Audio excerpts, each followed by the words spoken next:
Hendrian.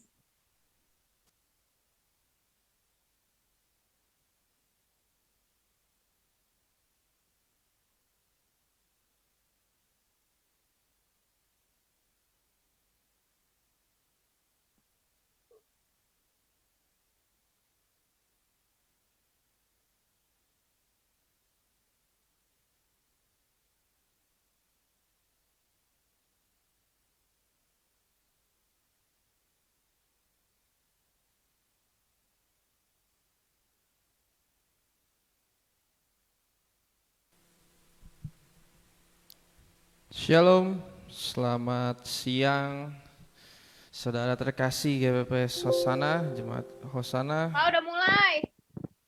Kita sebentar akan memulai ibadah kita pada siang hari ini. Mari kita siapkan hati kita untuk memuji dan menyembah Tuhan.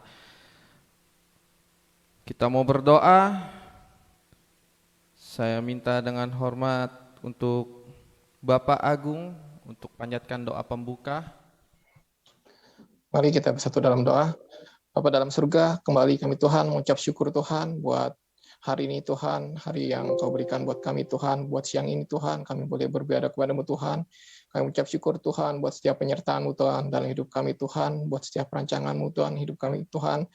Dalam masa pandemi ini Tuhan, kami mengucap syukur Tuhan buat pemeliharaan-Mu yang sempurna ya Tuhan. Bapa, sebentar kami akan mulai ibadah kami Tuhan pada siang hari ini Tuhan. Kiranya Engkau sertai ibadah kami Tuhan. Kiranya kami juga boleh beribadah dengan lancar ya Tuhan, semua Tuhan tanpa ada gangguan ya Tuhan. Urapi Tuhan setiap hamba-Mu yang akan melayani pada siang hari ini Tuhan, yang akan ibadah pujian, hamba-Mu yang akan menyampaikan firman-Mu Tuhan, Bapak Petra Tuhan. Engkau urapi dia Tuhan, jadikan dia saluran berkat-Mu Tuhan, penyampai pesan-Mu Tuhan kepada kami ya Tuhan. Bapak, kami mau siapkan hati kami Tuhan, kami mau siapkan pujian kami Tuhan, kami mau fokus Tuhan ibadah ini Tuhan, biar dari ibadah ini Tuhan, kami semua Tuhan boleh dikuatkan, kami semua Tuhan boleh punya kekuatan yang baru Tuhan, semangat yang baru ya Tuhan. Terima kasih Bapa, segala puji, hormat, kemuliaan hanya bagi nama-Mu Tuhan, di dalam nama Yesus kami berdoa dan ucap syukur, amin. Amin. Kita mau muji Tuhan, siapkan hati kita. Sebelum itu saya kasih waktu untuk menyapa satu sama lain. Boleh buka. Mari memberkati sama lain. Shalom, selamat siang Bapak Ibu, saudara sekalian. Selamat beribadah. Selamat menikmati hadirat Tuhan. Terima kasih. Semangat.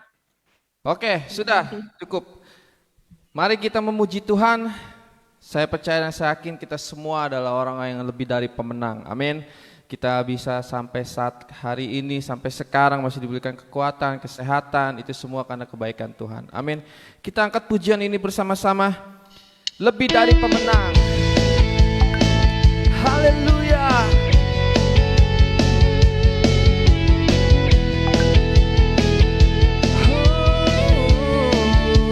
Lebih dari pemenang.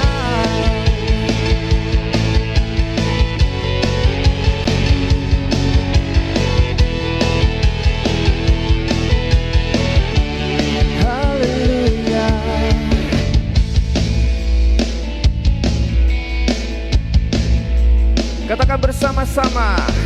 Lebih dari pemenang dalam segala perkara. Iblis telah dikalahkan oleh kuasa darahnya. Bila Allah di pihak kita, siapa dapat melawan? Kita lebih dari pemenang. Lebih dari pemenang dalam segala perkara. Iblis telah dikalahkan oleh kuasa darahnya.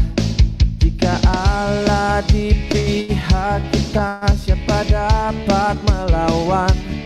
Kita lebih dari pemenang. Katakan bersama-sama, haleluya. Kibarkanlah panjinya, Yesus Raja segala raja. Haleluya.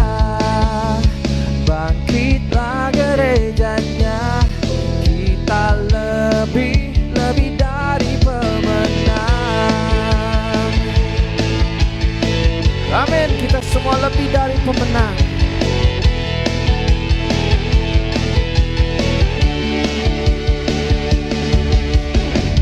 Lebih dari pemenang dalam segala perkara. Iblis telah dikalahkan oleh kuasa darahnya. Bila Allah di pihak kita, siapa dapat melawan? Kita lebih dari pemenang. Haleluya, kibarkanlah panjinya, Yesus Raja segala raja.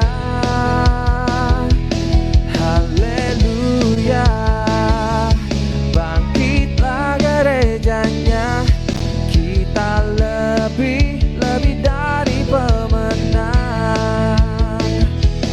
Haleluya, kibarkanlah panjinya, Yesus Raja segala raja. Haleluya, bangkitlah gerejanya, kita lebih dari pemenang. Kita lebih dari pemenang.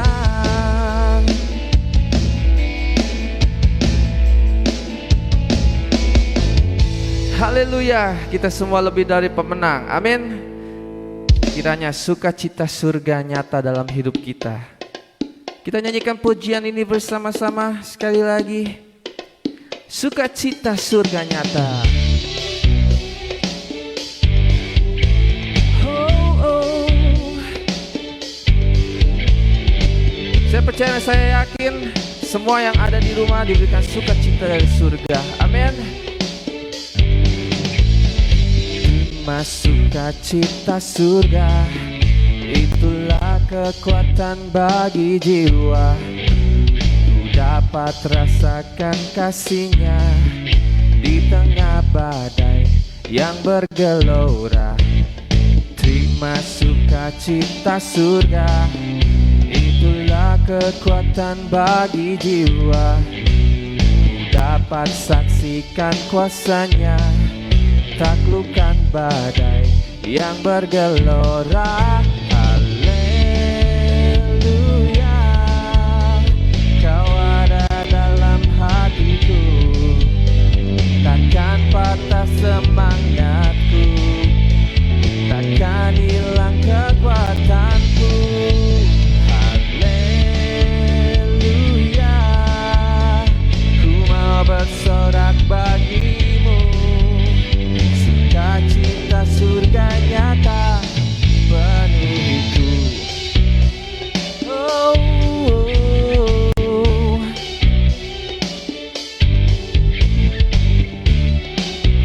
Haleluya, terima sukacita surga, terima sukacita surga, itulah kekuatan bagi jiwa. Dapat rasakan kasihnya di tengah badai yang bergelora. Terima sukacita surga, itulah kekuatan bagi jiwa.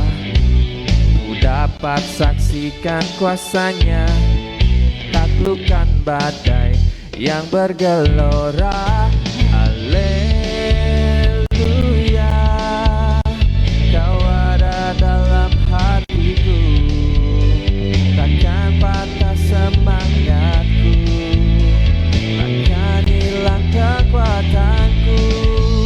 Haleluya, ku mau bersorak bagimu, sukacita surga nyata penuhiku. Haleluya. Mari bertepuk tangan yang ada di rumah. Haleluya.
sukacita surga nyata penuhi kita. Amin. Sebentar kita akan mendengarkan firman Tuhan. Kita mau siapkan hati kita. Kita mau menyembah Tuhan terlebih dahulu. Mari berikan yang terbaik. Berikan hatimu buat Tuhan. Tuhan gak minta apa-apa. Tuhan cuma minta hatimu, saudara. Mari kita sungguh-sungguh menyembah Tuhan. Lebih baik satu hari Tuhan di tempatmu, di pelataranmu Tuhan. Ini yang menjadi kerinduan kami Tuhan.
Pujian ini sungguh-sungguh saudara, sebagai kerinduan hatimu sama Tuhan.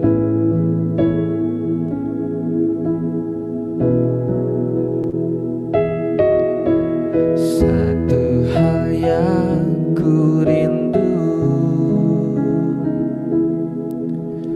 berdiam di dalam rumahmu.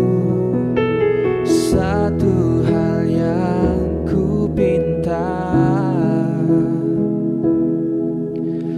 menikmati bait-Mu Tuhan. Lebih baik satu hari di pelataran-Mu daripada 1000 hari di tempat lain.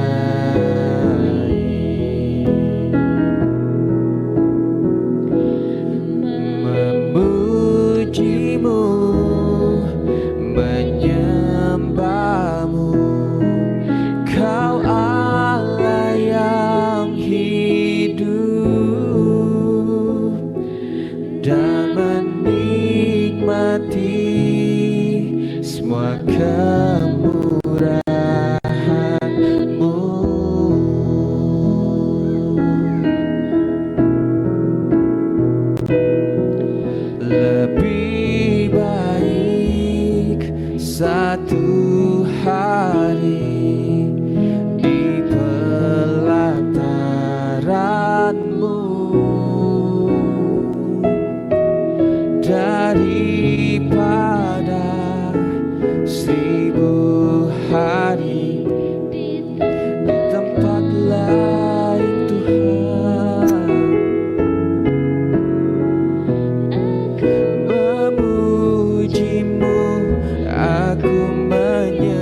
kemurahan-Mu.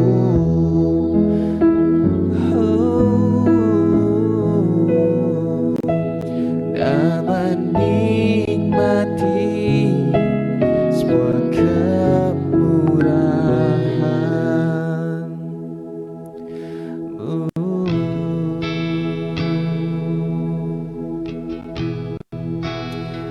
Haleluya, Yesus. Kami menyembah-Mu, Tuhan. Terima kasih, Yesus. Oh,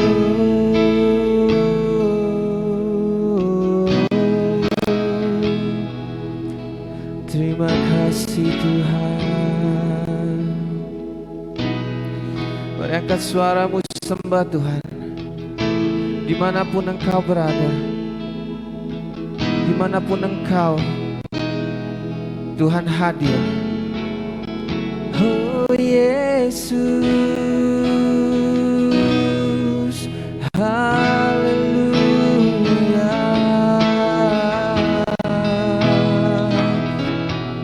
Haleluya.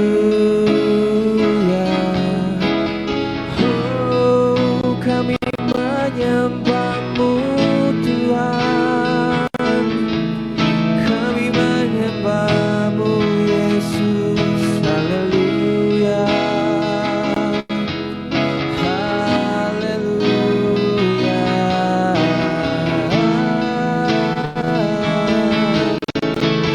Haleluya.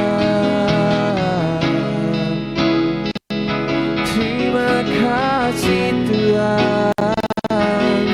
Kami rindukan Engkau, Yesus. Haleluya. Haleluya. Terima kasih, Tuhan. Terima kasih, Yesus. Haleluya. Haleluya. Terpujilah, terpujilah. Oh, haleluya.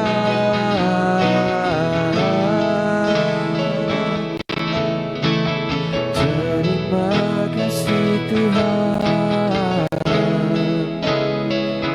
Oh, terpujilah nama-Mu. Oh,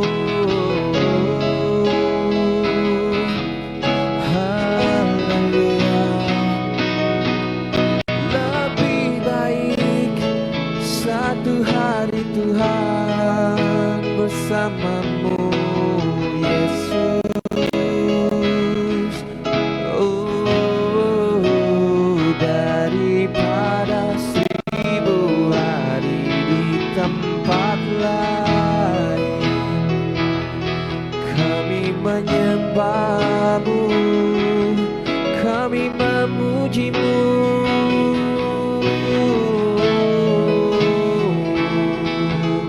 Haleluya. Terima kasih, Tuhan. Kami menyembah-Mu. Oh, haleluya. Haleluya. Terima kasih, Tuhan. Terima kasih, Yesus. Haleluya.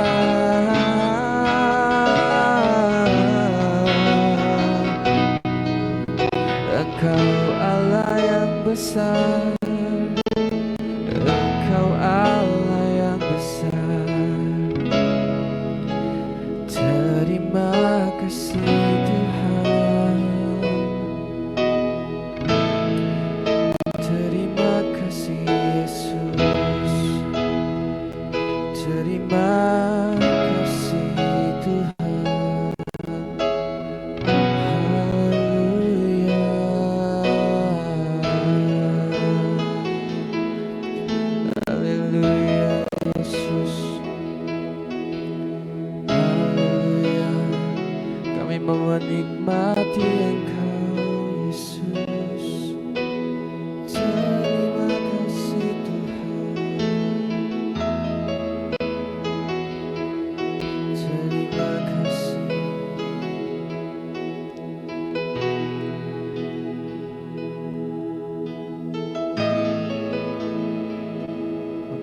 doa firman Tuhan, saya serahkan kepada Bapak Budi Dede. Terima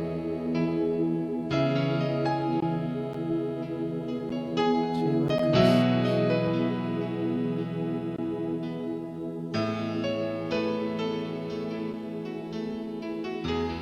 Bapak Budi Dede untuk panjatkan doa firman Tuhan.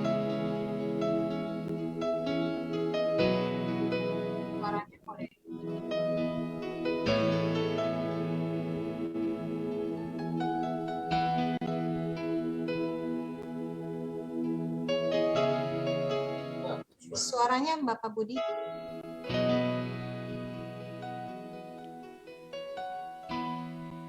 Halo? Halo? Oke. Ya, sudah kedengar. Dia mati. Mati lagi. Oke. Ya. Terima kasih Tuhan untuk waktu yang Kau berikan di siang hari ini. Tiba saatnya kami rindu mendengarkan firman-Mu yang hidup, yang ajaib. Kuduskan hati kami, ampuni dosa kami, lembutkan hati kami supaya firman-Mu dapat tertanam di hati kami. Kau taruh roh-Mu di lidah hamba-Mu Bapak Petra untuk menyampaikan firman. Tutup bungkus juga oleh kuasa-Mu ya Tuhan untuk peralatan HP kami, jaringan internet terhadap gangguan signal. Tuhan, berfirmanlah Tuhan, kami siap untuk mendengarkan dalam nama Yesus. Haleluya. Amin. Untuk waktu selanjutnya saya serahkan kepada Bapak Pendeta Petra Fangidai. Ya, shalom semuanya, apa kabar? Kembali bertemu dengan Jemaat GPPS. Terima kasih untuk kesempatan Bapak Gembala yang telah memberikan kesempatan dan semua pekerja, pengurus semua yang telah menghubungi saya. Terima kasih untuk kesempatan ini. Hari ini kita akan berbicara tentang tetap optimis, Ibu Bapak Saudara sekalian. Tadi sudah doa firman Tuhan. Nah, dalam konteks yang akan saya ambil adalah bicara tentang Habakuk pasal yang ketiga. Nah, ini penting sekali untuk kita renungkan bersama-sama, Ibu Bapak Saudara. Karena situasi, kondisi apapun, baik itu pandemi kah, baik itu dalam konteks yang lain, sering sekali kita mengalami degradasi secara kehidupan rohani kita, atau mungkin sudah mempertanyakan, apakah Tuhan hadir dalam hidup saya? Apakah Tuhan berpihak kepada saya? Jadi kalimat-kalimat itu muncul. Mungkin saja kalimat itu juga bisa muncul dengan ungkapan, kenapa ya Tuhan? Saya udah baca firman, udah berdoa, dan semua segala macam saya taat. Tapi yang saya temukan adalah masalah demi masalah yang tidak pernah kunjung selesai. Itu mungkin saja muncul dalam hidup kita. Atau mungkin hal-hal yang lain yang sering sekali kita menemukan sebuah peristiwa yang kita tidak happy atau satu peristiwa yang tidak menyenangkan, tapi justru Tuhan itu mengerjakannya jauh melampaui dari apa yang kita pikirkan. Dan akhirnya kita melihat bahwa Tuhan itu baik, punya rencana yang indah bagi kita. Nah, ada satu pergumulan yang dialami oleh seorang Nabi Habakuk. Nabi Habakuk dalam pelayanan dia melihat dalam pasal yang pertama, Habakuk pasal yang pertama itu dia melihat bahwa keadaan orang fasik kok kelihatannya hidupnya lebih aman daripada orang benar. Kesannya begitu. Kesannya bahwa orang benar kok seolah-olah ditinggalkan Tuhan, tanda kutip. Dan dia melihat orang-orang fasik kok hidupnya kok nyaman-nyaman saja begitu. Nah, seperti itulah kondisi yang dialami oleh Nabi Habakuk. Sehingga Nabi Habakuk merasa bahwa ada ketidakberpihakan kepada orang benar. Itu pasal pertama. Di pasal yang kedua terjadi sebuah perubahan. Yaitu apa? Habakuk menyadari bahwa ternyata kesimpulan dia, orang benar hidup karena percayanya. Jadi dia mengatakan hal itu menjadi satu poin, satu pembaharuan dalam pemikiran dia bahwa memang benar, orang benar hidup oleh karena percayanya. Nah, masuklah pasal yang ketiga akan kita renungkan pada hari ini. Yaitu kalimatnya dengan tegas. Yaitu tentang doa Nabi Habakuk. Ini yang akan saya sampaikan bagi kita semua. Nah, di dalam bagian firman Tuhan ini, tadi saya sudah sampaikan konteks latar belakang masalahnya. Nah, ini akan kita renungkan bersama-sama, Ibu Bapak Saudara sekalian. Jadi Nabi Habakuk ini adalah satu nabi yang memberikan sebuah pembelajaran bagi kita untuk melihat kebesaran Tuhan. Tadi saya sudah sampaikan ada keluhan di awal, pasal kedua perubahan, pasal yang ketiga masuk dalam doa Nabi Habakuk. Saya akan bacakan bagi kita semua, saudara. Mungkin ibu bapak saudara nanti bisa lihat dari poin ini ya. Habakuk 3 ayat 17 sampai 19. Sekalipun pohon ara tidak berbunga, pohon anggur tidak berbuah, hasil pohon zaitun mengecewakan, sekalipun ladang-ladang tidak menghasilkan bahan makanan, kambing domba terhalau dari kurungan, dan tidak ada lembu sapi dalam kandang. Ayat yang ke-18. Namun aku bersorak-sorai di dalam Tuhan, beria-ria di dalam Allah yang menyelamatkan aku. Allah Tuhanku itu kekuatanku. Ia membuat kakiku seperti kaki rusa. Ia membiarkan aku berjejak di bukit-bukitku. Pemimpin biduan dengan permainan kecapi. Ini kata yang menarik dalam doa Habakuk. Saya yakin bahwa doa ini adalah doa yang sangat familiar, yang memberikan, ini doa viral yang dialami oleh seorang Nabi Habakuk. Sekalipun pohon ara tidak berbunga, pohon anggur tidak berbuah, hasil pohon zaitun mengecewakan, sekalipun ladang-ladang tidak menghasilkan bahan makanan, kambing domba terhalau dari kurungan, dan tidak ada lembu sapi dalam kandang. Kalimatnya, namun aku akan bersorak-sorak di dalam Tuhan, beria-ria di dalam Allah yang menyelamatkan aku.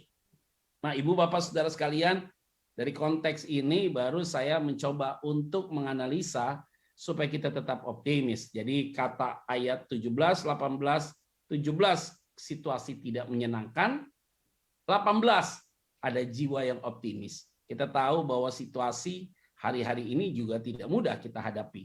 Baru nanti ada kekuatan baru. Lihat, ini dia. Ternyata tadi dalam doa Nabi Habakuk, saya coba untuk merenungkannya lebih dalam. Ada 3 pohon, saudara, di dalam konteks Nabi Habakuk doanya, yaitu pohon ara, pohon anggur, dan pohon zaitun.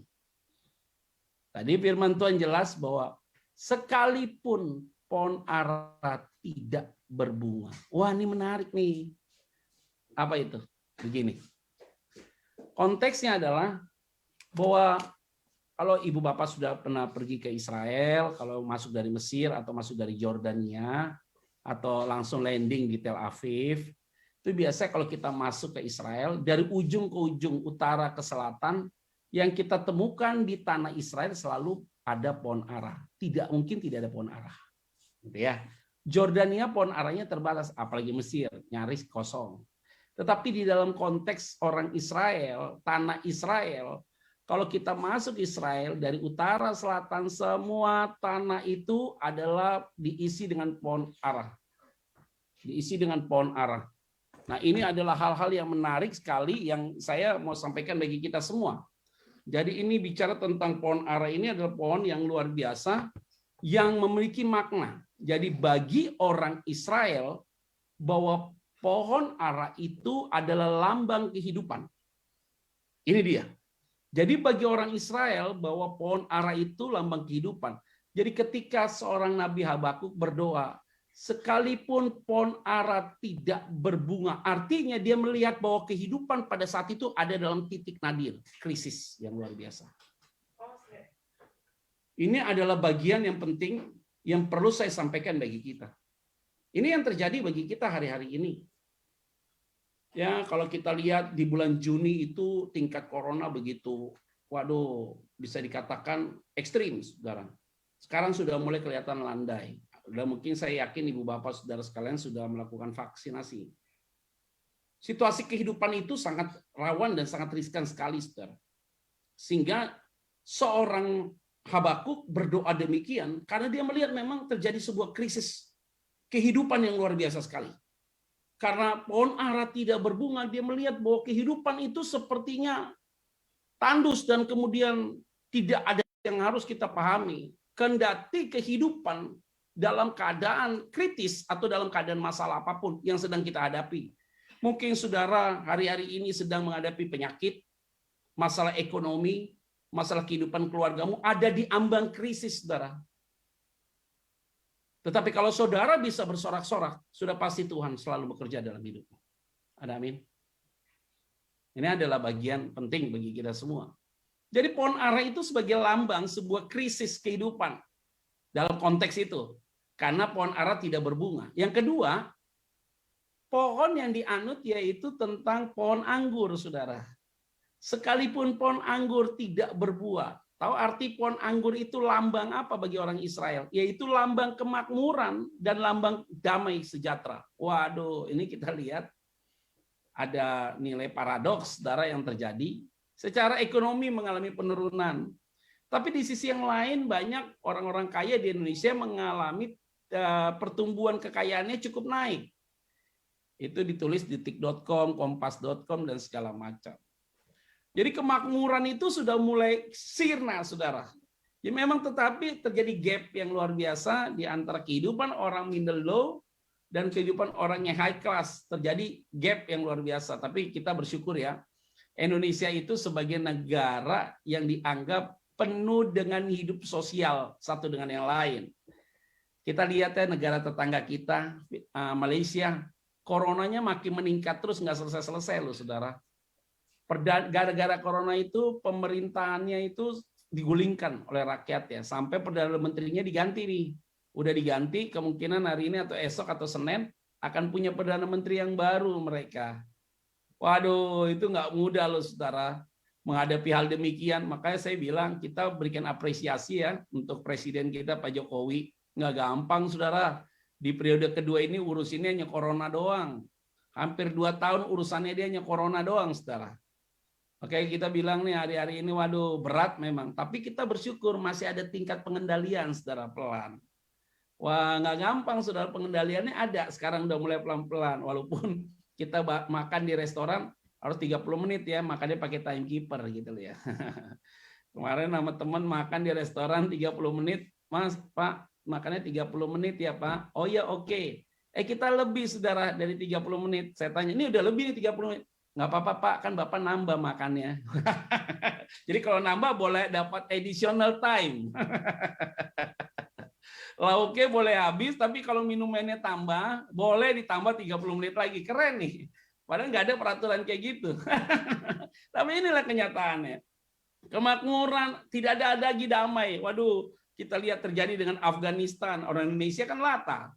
Afghanistan ini segala macam. Memang banyak orang Kristen yang teraniaya. Ya iya, karena itulah bagiannya. Di akhir zaman ini banyak orang percaya akan terhimpit, teraniaya dalam banyak hal. Dunia tidak semakin baik, Pak, Bu.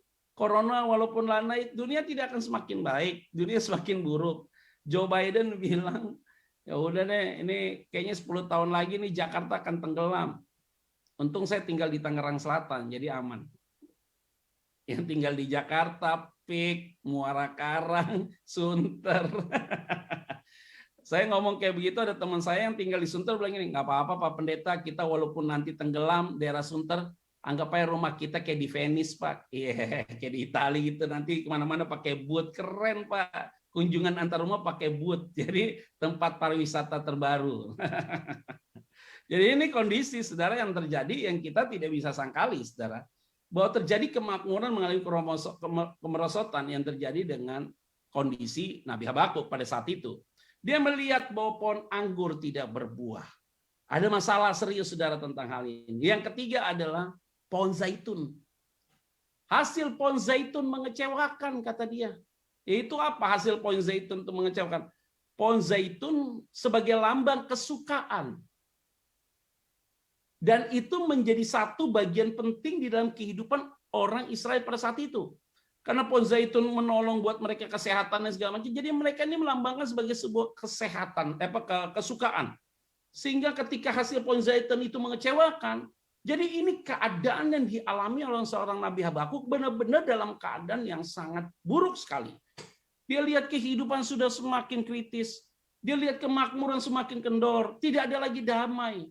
Dan ditambah lagi tidak ada lagi kesukaan. Wah, ini nggak mudah, saudara. Tapi Habakuk tetap positif. Walaupun dia mengalami hal demikian, dia melihat situasi demikian, tapi dia tetap yakin bahwa Tuhan pasti menolong bangsa itu. Dan hari ini kita sebagai anak Tuhan harus punya keyakinan teguh tentang hal ini. Kendati sulit, saudara, untuk dapat memahami kondisi ini. Ibu, Bapak, saudara sekalian, saya mau sampaikan sedikit aja informasi ya, membuka pikiran kita aja. Saya melihat ini yang terjadi dengan dunia ini yang terjadi dengan pandemi ini adalah satu peristiwa yang selalu terjadi setiap 100 tahun. Jadi selalu ada siklus 100 tahun, satu abad. Pada abad ke-18 ya, terjadi pandemi seperti ini juga, tetapi namanya cacar air, cacar. Jadi pandeminya cacar, yang mati kurang lebih 400.000 orang yang mati. Baru ditemukan vaksin. Waktu vaksin mau disuntik dan segala macam, tiba-tiba cacar itu virusnya hilang. Nah, cacar itu bisa bertahan di bumi pada saat itu hanya 2-3 tahun saja. Itu abad ke-18, tepatnya 1879 sampai 1881. Terus kemudian abad ke-19, itu berarti satu abad kemudian, 100 tahun kemudian, terjadi pandemi juga seperti hari ini, yaitu flu Spanyol. Yang mati kurang lebih 50 juta orang mati. Dan lucunya seperti cacar air, virus ini datang dan kemudian hilang begitu saja. Ketika sampai tingkat maksimum, dia akan hilang dengan sendirinya. Nah, yang terjadi dengan masalah pandemi yang terjadi dengan flu Spanyol, tahun 1918, berakhir tahun 1920, 2 tahun. Tiba-tiba flu itu hilang dari muka bumi di Eropa. Nah, sekarang abad ke-20, satu abad kemudian, terjadi pandemi dan kita merasakan hari ini. Seperti yang dirasakan pada abad 18, abad 19. Kita sudah dimulai dari tahun 2020. Maka doa saya, kerinduan saya, agar virus ini kalau mau dilihat dari data sejarah, harusnya selesai di tahun 2022. Ya, harus ya. Jadi kita berdoa kalau bisa Desember sudah hilang lah. Amin ya. Udah capek nih pakai masker. Pakai masker kemana-mana, keringetan lu, muka di sini lu. Muka di sini keringetan, hidung keringetan, semua saudara. Aduh, capek banget. Tadi saya baru pelayanan offline. Gereja udah mulai buka offline. Yang datang 10 orang tapi dilanjutkan dengan online. Harus ditusuk dulu hidung, di swab lagi. Aduh, setiap pelayanan swab nih hidung udah ditusuk berapa kali nih, udah capek banget. Aduh, kita nih kondisinya hari ini begini. Jadi dalam keadaan krisis, saudara, situasi ini. Tapi kita masih punya rasa optimis, kita harus punya pengharapan. Nah, coba kita melihat masalah yang dihadapi Habakuk, apa yang dihadapi oleh kita hari ini. Nah, ini dia. Yang pertama adalah tentang kehidupan. Misteri hari ini. Ibu Bapak, sangat misteri. Saya baru ketemu teman sahabat saya, istrinya meninggal. Suaminya yang kena dulu corona, jadi lucu. Dia sebelum sebelum divaksin, dia tidak cek kalau dia itu bebas corona atau tidak. Tiba-tiba dia vaksin. Nah, setelah vaksin 2 hari kemudian dia kena. Kemungkinan besar dia sudah kena vaksin itu booster. Akhirnya dia kena dia. Waktu dia kena 1 minggu kemudian, akhirnya istrinya kena. Nah, istrinya kena, terus kemudian paru-parunya semua putih, suaminya gitu, singkat cerita. Udah, akhirnya dinyatakan 2 minggu kemudian mereka dinyatakan negatif. Sudah boleh pulang keluar dari ruang isolasi itu. Dikembalikan ke bangsal yang umum. Nah, singkat cerita, istrinya tiba-tiba nggak sesak napas, akurasinya turun. Dimasukin ke ruangan ICU pakai oksigen. Posisinya udah negatif loh. Terjadi dia dimernya tinggi. Akhirnya istrinya dipanggil Tuhan meninggal. Jadi dia bilang saya begini, Pak Pendeta, istri saya tidak punya penyakit bawaan, Pak. Keluarga saya, Pak, om saya, diabetes, Pak. Dia punya oksigennya, kadar oksigen 70%, Pak. Diisolasi di rumah. Karena pada saat itu rumah sakit full. Akhirnya dia bisa sembuh sampai hari ini. Makanya kadang-kadang kita mau mengerti begini unik. Kehidupan hari ini misterinya Tuhan. Kita tidak bisa melihat lagi ini menjadi satu hal yang dijadikan patron. Udah ada orang yang menerapkan prokes dengan begitu ketat, pakai masker sampai 3 lapis, meninggalnya gara-gara sesak napas karena maskernya ketebelan. Udah kemana-mana semprot, dia kena malah. Makanya saya bilang dalam hal ini kehidupan kita ini misteri, saudara. Tidak ada satu orang pun yang tahu tentang hidup kita ke depan. Hanya Tuhan yang tahu. Yang kedua adalah keluarga misteri. Ini apa yang terjadi dengan hidup keluarga kita adalah misteri. Kita bisa suka sama dia menjadi istri kita, menjadi suami kita. Kalau bukan karena Tuhan nggak mungkin. Anak itu lahir dari keluarga kita, dari dari hidup kita. Kalau bukan karena Tuhan nggak mungkin. Artinya, seburuk apapun keluargamu, situasi apapun yang terjadi dalam keluargamu, apa yang terjadi dengan suamimu, istrimu, anak-anakmu, ingat, itu adalah bagian yang harus kita jalankan. Ini bicara tentang salib, bukan. Ini adalah bagian yang Tuhan rencanakan. Karena keluarga adalah misterinya Tuhan. Maka Yohanes pasal yang kedua, ketika terjadi mukjizat, orang selalu berkhotbah tentang air menjadi anggur. Padahal intinya dari saat itu adalah pernikahan di Kana. Kalau tidak ada pernikahan, maka tidak ada air menjadi anggur. Artinya keluarga itu hadir mukjizat Tuhan. Tanpa ada pernikahan, tidak mungkin ada air menjadi anggur. Karena ada pernikahan, maka ada air menjadi anggur. Jadi hari ini kita punya keluarga adalah mystery of God. Pak, saya belum menikah, Pak. Keluarga saya siapa? Ya orang tuamu. Artinya kita ada sebagai keluarga dalam Tuhan. Dan yang ketiga, pelayanan misterinya Tuhan hari ini. Oh, tak diduga kita hari ini aktif dalam online. Tidak mudah, saudara. Pak Pendeta, nggak enak, Pak, kalau ibadah online. Kenapa? Nggak ada hadirat Tuhan. Wah, saya bilang, kalau offline bagaimana? Offline lebih enak, Pak, ada hadirat Tuhan. Padahal waktu dulu sebelum masa pandemi, datang ke gereja, waktu firman Tuhan juga tidur tuh. Waktu datang ke gereja juga tidur, nggak fokus juga. Disuruh ke gereja juga males. Sekarang datang ke gereja, kemungkinan besar ke depannya datang ke gereja, scan barcode seperti kayak masuk mall. Pakai peduli lindungi, ini orang sudah divaksin atau belum. Sekarang orang rindu mau datang ke gereja. Sekarang datang ke gereja harus di absen. Tadi saya datang ke gereja yang satu, offline. Pakai scan barcode dulu. Udah scan barcode, divaksin, udah nyatakan oke, tetap di swab. Waduh, ketatnya minta ampun. Mic-nya pembicara dimasukin dalam plastik. Kudus banget, kayak masuk ruang maha kudus tadi. Semua sepatu, saya datang dari rumah. Nggak datang dari tempat yang lain. Baju saya disemprot pakai alkohol lagi, sepatu semua. Tuhan Yesus, saya bilang, ini muka saya aja tinggal yang disemprot, saya bilang. Semua clean banget, saudara. Nggak boleh lagi masuk ke dalam, mereka pakai kantong plastik, sarung tangan, pencet kiri, pencet kanan. Waduh, tertib banget, saudara. Dan inilah yang terjadi. Pelayanan kita hari ini adalah misterinya Tuhan. Kita nggak tahu, tapi kita punya keyakinan bahwa Tuhan itu bekerja dalam hal apapun. Kalau ikut online begini, hati kita siap, saya yakin pasti kita mengalami lawatan Tuhan. Ada amin? Amin. Kalau saudara siapkan hatimu, luar biasa nih. Makanya nggak mudah loh, Pak. Sebagai hamba Tuhan, ada Pak Gembala nih.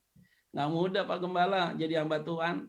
Khotbah biasa lihat orang, Pak. Sekarang lihat kamera, Pak. Senyum sendiri, ketawa sendiri. Waduh, repot. Ini masih untung Zoom begini, masih lihat ada wajahnya yang kebuka.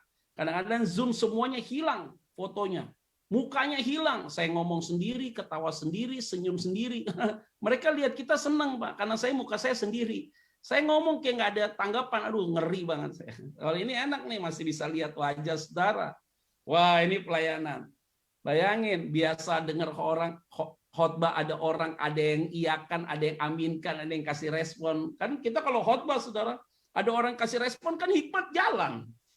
Ini kalau kita khotbah di depan kamera, terus nggak ada jemaat, kamera toh yang kita lihat. Oh Tuhan, itu khotbah sepertinya udah 1 jam, padahal baru 15 menit. Karena lihat nih, waduh ini kaku banget nih, ngelihat jemaat nggak ada semua. Makanya kita lama-lama jadi terbiasa, saudara. Sekarang saya kalau lihat kamera, saya rasa bahwa yang saya lagi lihat adalah jemaat Tuhan. Maka saya menikmati sekali. Nah, saudara-saudara yang saya kasih, inilah pelayanan misterinya. Dalam pelayanan itu kan bukan hanya di gereja, saudara. Kita konseling lewat WA dan segala macam. Bisa kita lakukan hari ini. Sekarang di era digital ini mau tidak mau kita harus tahu tentang digital ini. Kalau enggak ya kita masuk dalam hutan belantara. Yang nggak bisa buat apapun juga. Nah ini dia. Yang keempat. Masalah yang kita hadapi. Yaitu apa? Tantangan zaman hari ini terjadi.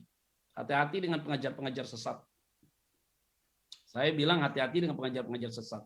Nanti ada yang mengaku bahwa dia Yesus. Hati-hati dengan pengajaran-pengajaran yang aneh-aneh. Inilah, itulah, dan segala macam. Dunia akan semakin parah. Ingat loh, antikris bukan datang dari pihak luar. Datang dari lingkungan kita sendiri. Mereka yang ikut Tuhan kentang, kenanya tanggung. Mereka yang ikut Tuhan tidak sungguh-sungguh. Ini yang akan dipakai oleh iblis. Untuk menghancurkan. Mereka ini akan jadi antikris. Jangan pikir nih tantangan ke depan mudah. Enggak mudah, saudara. Tantangan yang paling bahaya adalah begitu. Makanya saya bingung begini. Khotbah-khotbah yang menyeramkan, khotbah-khotbah yang sensasional, yang spektakuler, bilang nanti akan begini, nah, malaikat maut lah akan bilang begini, akan terjadi begini. Waduh, coba saudara lihat di YouTube. Yang nonton ratusan ribu orang. Kirain kalau khotbah-khotbah pengajaran yang sehat, nggak ada orang yang mau lihat. Itu fakta. Jemaat suka ke situ, dan sekarang banyak jemaat-jemaat yang susu, yang minum susu, yang masih bayi rohani.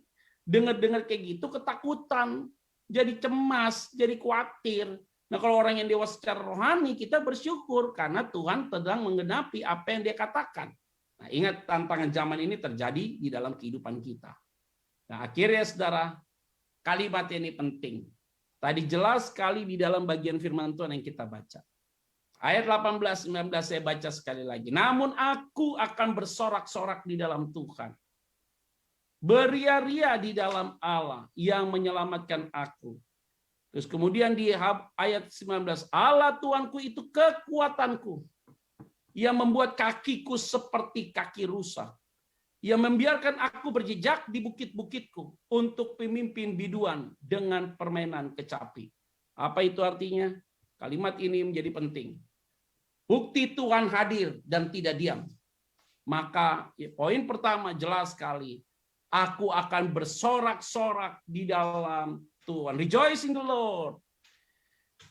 Jadi benar-benar bersorak-sorak di dalam Tuhan. Ingat baik-baik. Kehidupan krisis, menghadapi masalah, pergumulan yang sedang kita hadapi hari ini. Dan Habakuk berkata, aku tetap bersorak-sorak. Tidak akan mungkin orang mampu bersorak-sorak. Di dalam keadaan krisis, keadaan yang susah untuk kita bersorak-sorak. Tapi kita bisa bersorak-sorak di dalam Tuhan, itu berarti Tuhan hadir dalam hidup saya. Tuhan hadir dalam hidup kita. Dan Tuhan hadir dalam kehidupan Nabi Habakuk. Sehingga kita bisa bersorak-sorak. Hari ini kita bisa bersorak-sorak di dalam Tuhan. Karena Tuhan hadir dan Tuhan tidak diam dalam hidup kita. Ada amin, saudara? Wah, ini kita bersyukur, Ibu Bapak, saudara sekalian. Hari ini bawa enjoy aja lah. Hati yang gembira adalah obat yang manjur. Kita nggak bisa buat apa-apa lagi. Nikmati aja. Hati yang gembira, obat yang manjur. Keadaan susah, kita ngeluh, makin susah. Keadaan susah, kita bersorak-sorak. Bukan, wah kalau orang bersorak-sorak lagi keadaan susah, nih kayak orang gila. Enggak, optimis dalam hati kita. Rejoice in the Lord. Kalimatnya, beria-ria dalam Tuhan. Joyful. Dia beria-ria dalam Tuhan. Bersorak-sorak dan beria-ria dalam Tuhan. Jadi, hati-hati, yang paling berat dalam masalah ini, pikiran kita. Kalau pikiran kita terintimidasi, kita susah untuk bersorak-sorak dan susah kita beria-ria dalam Tuhan. Nah, Ibu, Bapak, Saudara sekalian, hari ini tidak ada satu orang pun yang tidak punya pergumulan. Saya punya pergumulan, Ibu Bapak juga punya pergumulan. Yuk kita sama-sama bersyukur saja sama Tuhan. Karena kita tidak mampu untuk dapat menyelesaikan masalah itu. Hanya Tuhan yang mampu menyelesaikan masalah itu. Biasanya eksekusinya ada di pikiran kita. Yang paling bahaya intimidasi. Saya tanya dengan teman-teman saya yang terkena penyakit apapun maupun COVID ya. Dia bilang gini, Pak Pendeta, kemarin waktu ketemu dia bilang gini sama saya ini udah sembuh total Pak, iya. Tapi ada satu yang belum selesai apa? Mental saya Pak. Jadi mereka tuh kena di mental saudara. Mental saya Pak, orang kalau sakit pernah sampai dengan titik kritis saudara dalam penyakitnya. Dan dia bisa lewat dari masa kritis itu dan dia bisa pulih. Atau dalam masa keluarga atau masalah ekonomi di kritis, dia bisa lewat. Biasanya yang paling bahaya setelah dia lewat itu apa? Dia udah pulih nih, udah sembuh, atau telah dipulihkan keluarganya, atau sudah dipulihkan ekonominya. Yang paling bahaya adalah apa? Ruang apa? Ruang mental yang tidak siap untuk bisa survive. Karena kenapa? Iblis mengintimidasi lagi. Kamu pernah gagal, kamu pernah sakit, kamu pernah ini, kamu pernah ini. Jadi ruang-ruang itu yang paling bahaya. Makanya hari ini semua kita tetap harus bersukacita. Iblis tidak suka dengan orang yang hatinya gembira. Karena orang yang hatinya gembira, itu adalah obat yang manjur. Kalau dia semangatnya tidak ada, maka tulang-tulangnya akan kering dan patah. Tapi orang yang hatinya gembira akan menerima kesembuhan. Semangat yang luar biasa selalu memberikan kekuatan dalam tulang-tulang dia. Nah, Ibu, Bapak, Saudara sekalian, poin ketiga yaitu apa? Kuat dan tidak goyah. kakimu seperti kaki rusa. Tadi firman Tuhan jelas. Kakimu seperti kaki rusa. Nancep, tidak mungkin tergoyahkan. Kalau rusa lari begitu cepat, sekali dia nancep, tidak mungkin tergoyahkan. Artinya hari ini, kita akan diberikan kekuatan dan tidak akan pernah goyah. Ada amin, saudara? Tetap semangat ya dalam Tuhan. Sekalipun badai itu ada, tetapi kita yakin bahwa Tuhan akan tolong kita. Saya senang nih background Zoom ini di bagian belakang. Waduh, saya pikir tadi pohon, ternyata air laut ya. Di belah dua, tuh laut Teberau di belah dua. Waduh, luar biasa sekali. Ya kita optimis saya, kita yakin, tetap kuat kita. Kita tidak boleh goyah. Hari ini kita harus semangat, saudara. Kalau sekalipun, ingat ya kalimatnya, itu benar, 1 Korintus 15 ayat 58. Berdiri teguh dan jangan goyah. Giatlah selalu dalam melayani Tuhan, karena jerih payahmu tidak akan pernah sia-sia. Ini sukacita yang Tuhan berikan bagi kita. Dan yang terakhir, harus berpikir positif. Kalau kita berpikir negatif, outputnya pasti negatif. Tapi kalau kita berpikir positif, apa yang kita lakukan pasti jadi ringan. Berpikir aja positif, nggak usah terlalu negatif lah. Jangan terlalu curiga sama orang. Kita tuh sering sekali curiga, saudara. Hal-hal yang kecil-kecil saja kita pikirkan, itu jadi bahaya sekali. Karena kalau orang udah mulai curiga, orang berbuat baik sama kita, kita udah curiga. Apalagi dia berbuat jahat sama kita, udah kacau banget. Maka semua kita yang mengikuti Zoom pada hari ini, ibadah pada hari ini, ingat baik-baik, berpikir positif. Kalau kita selalu berpikir negatif, hati kita rusak. Dan kalau hati kita rusak, kita sering nyimpan kesalahan. Maka saya selalu bilang begini, kalau ada orang yang susah untuk mengampuni orang lain, atau menyimpan kepahitan, itu berarti dia adalah orang yang menolak karya Roh Kudus dalam hati dia. Karena orang yang sudah menerima karya Roh Kudus dalam hatinya, dia tidak akan pernah sedikit pun menyimpan kepahitan dan sakit hati. Ingat loh, orang yang benci dengan sesamanya, engkau dikatakan sebagai pembunuh. Aduh Pak Pendeta, nggak gampang Pak, saya difitnah, saya dijelekin Pak, seperti ini. Saya kasih tahu sama saudara. Dia boleh fitnah, dia boleh apa. Kalau kita benar, kita jalan terus. Kalau kita salah, kita minta ampun. Nggak usah terlalu sensitif, dikit-dikit simpan omongan orang di hati kita. Kita yang susah. Dia ngomongin kita, dia bisa tidur nyenyak. Enak aja. Kita harus dong yang tidur nyenyak. Dia buat kita susah. Dianya tidur nyenyak, kita nggak bisa tidur nyenyak. Makanya saya selalu bilang apa, kalau ada orang yang sering ngejelekin kita, padahal kita udah laku baik, kita sudah berbuat baik, itu berarti kita penting buat dia. Kalau dia tiap hari ngegosipin kita. Karena kenapa? Karena tiap hari topik dalam hidup dia ngebicarain kita terus. Jadi penting kita buat dia. Tapi kenapa kita nggak mau ngomongin dia? Memang karena dia nggak penting aja buat kita. Maka hari-hari ini pikir kita positif aja lah. Biarin aja. Yang penting keluarga kita jalan baik, hidup kita jalan-jalan oke, udah biarin aja orang mau bicara apapun. Kalau enggak jadi goyah.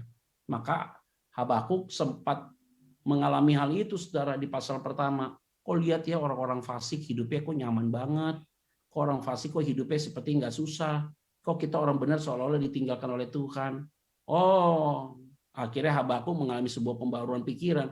Aduh udahlah, aku yakin orang benar hidup karena percayanya. Baru dia keluarkan nih doanya. Aku tetap bersorak-sorai, beria-ria dalam Tuhan atas keselamatanku. Dan dia bilang apa? Kakiku seperti kaki rusa, kuat dan tidak goyah. Maka dia harus berpikir positif. Ujungnya pasti ada jalan keluar. Ada amin, saudara? Ya, kita yakin ya, Ibu, Bapak, semua kita yang mengikuti Zoom ini pikirannya positif. Hati tenang dulu deh. Jangan sampai kita punya kepahitan sama orang lain. Nah, terakhir, akhirnya saya menyimpulkan, saudara, dari bagian firman Tuhan ini, yaitu yang pertama, dalam setiap masalah yang kita hadapi, terkadang kita merasa Tuhan tidak hadir. Selalu begitu kita rasa. Dalam setiap masalah kita hadapi, terkadang kita merasa Tuhan tidak hadir. Itu hanya perasaan kita aja. Padahal si Tuhan tetap hadir. Kita aja yang merasa bahwa Tuhan tidak hadir. Yang kedua, jika Tuhan diam, maka kehancuran akan terjadi. Bahkan kita akan menjadi pribadi yang tanpa arah dalam hidup ini. Bisa bayangin nggak kalau Tuhan itu tutup mata bagi kita? Jangan pikir tengah situasi hari ini Tuhan berdiam diri. Tidak. Dia sedang bekerja bagi kita hari ini. Jangan pikir kita punya pergumulan seolah-olah Tuhan tutup mata. Tidak. Dia buka mata lihat pergumulan kita. Jangan pikir dia telinganya ditutup untuk tidak mendengarkan teriakan kita. Enggak. Dia buka telinganya dengerin. Tapi dia belum bertindak aja. Karena tunggu waktu yang tepat dia akan bertindak. Dan waktu Tuhan itu sering sekali susah diprediksi oleh kita. Kita paksa Tuhan berbuat, Tuhan ngebuat. Ketika kita nggak paksa, dia buat bagi kita. Makanya ingat baik-baik. Tuhan tidak pernah diam. Dia ada dalam hidup kita. Dia sedang bekerja dalam hidup kita. Yang ketiga, Tuhan tidak berwujud benar, tetapi kuasanya sampai hari ini kita rasakan. Benar nggak? Dia tidak berwujud, dia roh. Tapi kuasanya kita sampai hari ini kita rasakan.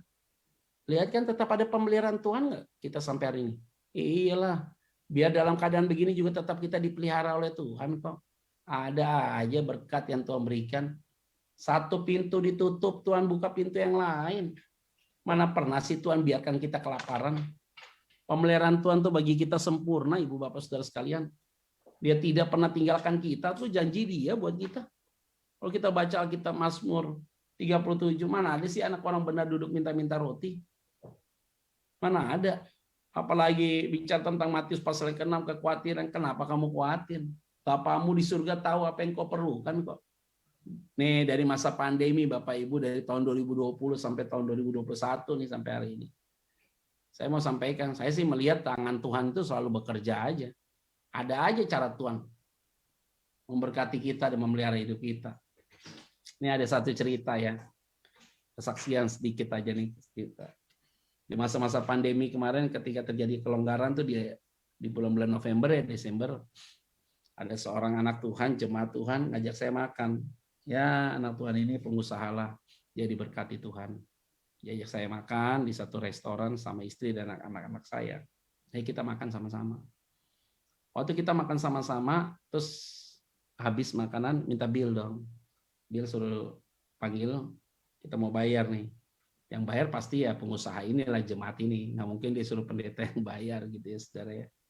Akhirnya dia panggil, tiba-tiba orang pelayan ini datang bilang, Pak mohon maaf Pak, makanannya udah dibayarin orang. Padahal kalau saya hitung-hitung makannya tuh udah banyak begitu, pasti jutaan tuh. Makanannya sudah dibayarin orang Pak. Kaget dia. Tuh pengusaha bilang, Pak pendeta yang bayar ya? Enggak. Ngapain orang Bapak yang ngajak saya makan ya, dalam hati saya, tapi saya nggak ngomong itu. Enggak, saya bilang saya nggak bayar Bapak. Terus saya tanya sama pelayannya, siapa yang bayarin? Itu meja yang di ujung. Wih, meja yang di ujung. Ya, jadi saya samperin lah ke meja itu. Halo Pak, selamat malam. Waktu itu malamnya Shalom Pak. Iya. Makasih ya Pak, udah bayarin. Oh nggak apa-apa Pak. Iya, oke senang. Bapak jemaat mana Pak? Oh ya saya nggak pernah datang ke gereja Bapak, nggak pernah datang lihat Bapak di gereja. Oh Bapak lihat saya di mana Pak? Saya sering lihat Bapak di YouTube. Oh gitu ya. Oh iya. Oke Pak, makasih ya Pak. Udah bayarin makan nih. Iya. Itu pengusaha yang ngajak saya makan. Dia bilang, seumur hidup gue baru ngerasain namanya dibayarin orang. Selama ini gue bayarin orang mulu. Tuhan tidak berwujud, tapi Tuhan bisa pakai siapa saja untuk pelihara kita. Kalau burung di udara aja Tuhan pelihara, masa Tuhan nggak pelihara hidup kita sih? Makanya saya selalu bilang gini, sebagai umat Tuhan jangan belajar susah itu selalu minjem. Kalau kita susah minjem, bagaimana kita bisa melihat kuasa Tuhan dinyatakan? Dalam keadaan susah nggak boleh minjem, dalam keadaan susah teriak sama Tuhan, baru melihat kuasa Tuhan dinyatakan bagi kita. Dikit-dikit kurang dikit minjem, dikit-dikit kurang dikit minjem. Loh kalau minjem terus bagaimana kita bisa lihat Tuhan berkuasa dalam hidup kita? Harus ada punya jiwa optimis hari ini. Maka benar Daud berkata apa? Tuhan adalah gembalaku, Mazmur 23. Takkan kekurangan aku. Ia membaringkan aku di padang yang berumput hijau. Ingat loh, Daud buat Mazmur itu yang dia lihat di depan mata dia padang gurun. Yang dilihat sama dia padang gurun. Tapi dia yakin bahwa Tuhan adalah gembala yang baik. Takkan kekurangan aku. Ia membaringkan aku di padang berumput hijau. Yang dia lihat padang gurun. Tapi dia punya keyakinan bahwa padang gurun itu akan diubah menjadi taman Tuhan. Itulah rasa optimis yang kuat. Harusnya begitu. Itulah kita harus optimis. Kita punya keyakinan. Tuhan memang tidak berwujud. Dia tidak kelihatan karena dia roh, tapi dia kuasanya selalu bekerja dalam hidup kita. Sampai hari ini, dia tetap hadir dalam hidup saudara dan saya. Ada amin, saudara? Yang berikutnya, kehadiran Tuhan selalu diwujud nyatakan dengan berbagai cara untuk dapat menolong kita. Tadi yang poin terakhir akhirnya, jangan pernah putus asa. Karena dia hadir untuk memberikan pengharapan bagi kita. Jadi hari ini, dokter boleh bilang penyakit kamu tuh hanya tinggal 1 tahun, 2 tahun, 3 tahun, udahlah nggak usah pusing. Kita punya dokter di atas segala dokter yang mampu melakukan segala perkara ajaib. Ini singkat cerita dari teman saya hamba Tuhan, paru-parunya tinggal 10%. Dokter Singapura bilang, hidupmu kurang lebih nggak nyampe setahun lah. Hari ini dia hidup sampai 14 tahun, sampai hari ini. Di masa corona yang kita takutkan kalau dia kena corona. Karena paru-parunya tinggal 10%. Kena lu dia corona. Satu paket sama istrinya kena semua corona. Paru-paru dia tinggal 10%. Tadi malam saya telepon dia, sempat ngobrol sama dia. 10% paru-parunya. 5 hari negatif. Berikut 5 hari kemudian dia langsung recovery. Oke. Saya bilang luar biasa ya Tuhan itu ya. Saya bilang sama dia. Dia bilang apa sama saya? Cuma sederhana kok. Apa? Nggak boleh takut. Saya nggak pernah takut ini. Kenapa? Karena masalahnya gini, saya sudah divonis 10% fungsi paru-paru saya. Saya bilang sama dokter di Singapura, saya masih punya pengharapan Tuhan yang punya 90% kembalikan ke paru-paru saya. Dia bisa hidup 14 tahun sampai hari ini. Kena corona, harusnya lewat. Paru-parunya bersih, 10% bersih semua. Sampai hari ini bisa hidup. Hidup kita di dalam tangan Tuhan. Seburuk apapun situasi kita, hidup kita adalah dalam tangan Tuhan. Kalau belum waktu Tuhan, tidak ada satu orang pun yang bisa ambil nyawa kita. Karena semua harus atas seizin Tuhan. Maka hari ini kita harus punya pengharapan yang besar. Dan biarlah firman Tuhan ini menjadi kekuatan bagi kita semua, ibu bapak saudara sekalian. Tetap kuat dalam Tuhan, tetap optimis. Jangan sedikit pun kendor dalam menghadapi apapun juga. Karena kita tahu seperti doa Nabi Habakuk, sekalipun pohon ara tidak berbunga, pohon zaitun tidak berbuah, hasil pohon zaitun, pohon anggur tidak berbuah, hasil pohon zaitun mengecewakan, ladang-ladang tidak menghasilkan, domba semua diserahkan, tapi aku tetap bersorak-sorak dan beria-ria di dalam Tuhan. Hari ini, saya yakin dan percaya, kita tetap optimis bahwa Tuhan akan bekerja melampaui dari apa yang kita pikirkan. Saya punya iman bahwa bagian ini akan selesai, tidak ada masalah yang unlimited, semua masalah ada limitnya. Dan kita harus punya iman yang sama, bahwa Tuhan akan menyelesaikan semua masalah ini. Biarlah damai sejahtera Allah menyertai kita, sukacita Allah menyertai kita, jemaat GPPS, Bapak Gembala, dan semua kita yang telah mengikuti ibadah pada hari ini. Biarlah sukacita ini juga bukan hanya saya rasakan, tapi kita juga merasakannya bersama-sama. Mari kita bersatu di dalam doa. Bapak, terima kasih untuk kebaikan-Mu pada hari ini Tuhan. Karena kami tahu bahwa hidup kami adalah Tuhan yang punya. Dan apapun pergumulan yang kami hadapi, ujungnya kami tahu ada jalan keluar. Kalau hari ini ada pribadi yang kena masalah penyakit, ekonomi, keluarga, apapun, Tuhan yang menyelesaikannya, dan Tuhan yang membebaskannya, dan Tuhan yang menyembuhkannya. Dan kami yakin juga Tuhan bahwa langkah-langkah kami ke depan, langkah di dalam pertolongan Tuhan. Diberkatilah jemaat-Mu GPPS. Dan kami yakin dan percaya sukacita Allah selalu menyertai mereka senantiasa. Di dalam nama Tuhan Yesus Kristus, kami berdoa dan mengucap syukur. Haleluya. Amin. Puji nama Tuhan. Shalom Bapak Ibu Saudara sekalian. Kita boleh hadir melalui ibadah Zoom saat siang hari ini. Ya, saya percaya kita semua diberkati oleh kebenaran firman Tuhan. Terima kasih Bapak Pendeta Petra Fangidai yang sudah membawakan firman Tuhan pada saat siang hari ini. Tuhan memberkati dalam pelayanan Bapak dan keluarga besar Bapak Petra ya. Puji nama Tuhan. Kita akan mendengarkan seputar hosana ya, pengumuman ya, beberapa pengumuman. Ada berita duka cita. Telah berpulang ke rumah Bapak di surga, Ibu Chung Eliana, ya, istri dari Bapak Agus Sebastian dan anak dari Ibu Ailis. pada hari Sabtu kemarin ya, tanggal 21 Agustus jam 4.20 di Rumah Sakit Darmais, dan telah dikebumikan di TPU Tegal Alur hari itu juga ya. Kiranya Roh Kudus memberikan kekuatan dan penghiburan kepada keluarga besar yang ditinggalkan. Dan jam 7 malam ini kita akan mengadakan ibadah penghiburan bersama dengan keluarga besar almarhumah melalui Zoom meeting juga ya. Nanti meeting ID-nya bisa saya info nanti melalui WhatsApp, atau yang mau ikut bisa japri saya kalau memang tidak terima ya WhatsApp-nya ya. Puji nama Tuhan. Ini ada info virtual komisi ya, sementara kita masih dalam ibadah virtual. Ibadah komisi sekolah minggu itu di jam ibadahnya adalah hari Minggu jam 10.30. Komisi Teens Tunas Minggu jam 10 pagi. Komisi Joyce Sabtu jam 4 sore, dan kita ada doa malam bersama setiap hari Jumat jam 7 malam. Untuk meeting ID bisa ditanyakan kepada bagian sekretariat, kepada Saudara Arman atau Saudara Kemurahan.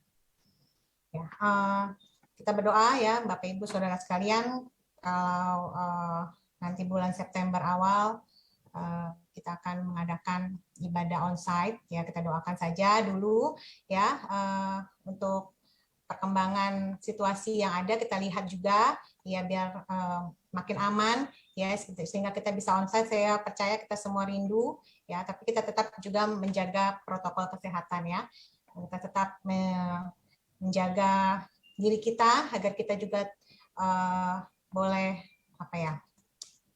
berhidup berdampingan dengan corona ini ya, tetap menjalankan 3M. Dan jangan lupa 1D yaitu doa ya Bapak Ibu. Oke, terima kasih Bapak Ibu, saudara sekalian sudah memberikan persembahan ya, baik itu persembahan kolektor ataupun perpuluhan. Memberikan perpuluhan dapat Tuhan berkati ya persembahan Bapak Ibu saudara sekalian. Saya percaya bisa menjadi berkat bagi GPP Sosana ya. Untuk rekening yang ada boleh dilihat di layar Zoom ya. Kita mendoakan bagi saudara-saudara seman kita yang sedang sakit dalam masalah dan pergumulan, biar Tuhan tolong ya, Tuhan memberikan kesembuhan dan pemulihan ya. Juga untuk doakan untuk pekerjaan Tuhan di GPP Sosana, untuk Bapak Gembala, para pelayan-pelayan Tuhan yang melayani, biar kita boleh semakin setia dan semakin solid bekerja di ladang Tuhan. Bapak Ibu saudara sekalian, nanti sesi foto kita akan adakan setelah doa berkat. Jadi Bapak Ibu saudara sekalian jangan keluar dari Zoom dulu ya. Nanti kita doa berkat dulu. Setelah ini Bapak Gembala akan doa berkat. Terima kasih untuk para pelayan Tuhan yang melayani pada saat siang hari ini, yang mengirim pujian, yang berdoa, baik saudara sekalian yang ikut hadir dalam ibadah Zoom hari ini. Kiranya Tuhan memberkati kita sekalian. Dan kita akan tutup dalam doa berkat oleh Bapak Gembala. Silakan Bapak Gembala. Berkat dan sekalian, kita makin kuat dan Tuhan sampai tiba kita bertemu dan Tuhan Yesus, dan jangan masukkan badan kekal. Amin. Amin. Puji nama Tuhan. Kita akan masuk dalam sesi foto. Bapak Ibu boleh buka kameranya. Nanti Saudara Tino akan membantu dalam pengambilan foto. Silakan Saudara Tino.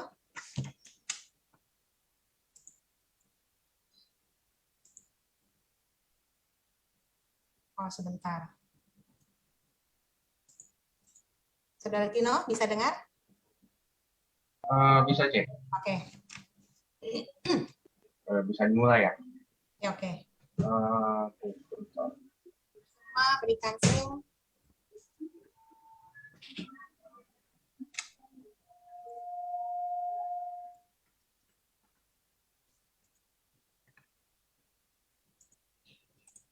Boleh dihitung, Tino?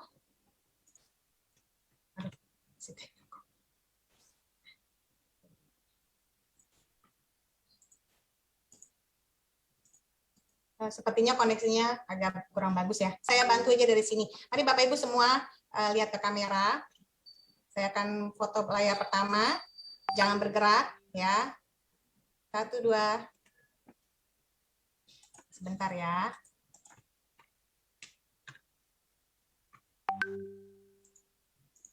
layar kedua. Jangan bergerak ya. 1, 2. Ini ada yang belum buka? Ya sudah, saya tinggal aja ya. Bentar.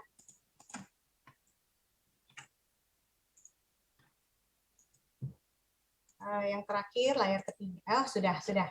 Cuma ada 2 layar. Oke, selamat. Terima kasih buat semuanya. Terima kasih Bapak Petra. Ya, sama-sama. Terima kasih semuanya Pak Gembala. Terima kasih semua jemaat. Makasih Ya, Bapak.